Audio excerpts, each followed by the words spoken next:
സോപ്പും പൊടി വെളുത്തിട്ട് പാറിട്ടോ, വെളുത്ത ഡ്രസ്സൊക്കെ വെളുത്തിട്ട് മാറും. പെൺകുട്ടികളെ കൈയൊക്കെ ഉണ്ടല്ലോ നല്ല സ്പോഞ്ച് മോലാവിട്ടോ.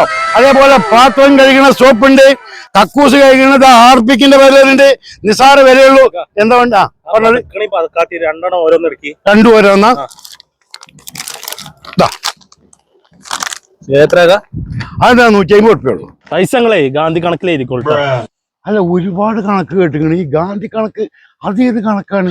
അല്ല, ഇവരൊക്കെ ഇപ്പൊ ഇങ്ങനെ കാട്ടിയപ്പോ എന്റെ കുടുംബത്തിന്റെ അവസ്ഥ എന്താവും? നിങ്ങൾ അന്ന് എന്ത് സോപ്പും പൊടി എന്ത് പതക്കണ സോപ്പാന്ന്? അത് പതക്കണമെന്നില്ലല്ലോ. നിങ്ങൾ എന്ത് നോണേന്ന് പറയണത്? ഞാൻ വാങ്ങിയ സോപ്പും പതക്കണില്ല. നിങ്ങളിപ്പോ ഏത് മാസമാണ് വാങ്ങിയത്? കഴിഞ്ഞ മാസം ജനുവരിയിലേ. അതെന്താണെന്നറിയോ? പഴയ പൊടിക്കാരം, ഡിസംബറത്തെ പൊടിക്കാരം. ഇത് ജനുവരിത്തെ ബൂം കിങ്ങിന്റെ അടിപൊളി പൊടിയാണ്. ഇത് കൊണ്ടേക്കോളി. രണ്ട് കാര്യമാണ്. ഒന്ന് ഡ്രസ്സ് വെളുക്കും, മറ്റൊന്ന് നിങ്ങൾ പെണ്ണുങ്ങളെ കൈയൊക്കെ ഉണ്ടല്ലോ സ്മൂത്ത് വെളുത്ത് പാറും മക്കളെ. എന്നാ ഇങ്ങോട്ട് തരിയാക്കാ. ഓളെ കയ്യുമ്മക്കല്ല, ഓളെ മൂത്തക്കാട്ട് ഓളെ വെളുത്ത് പാറട്ടെ.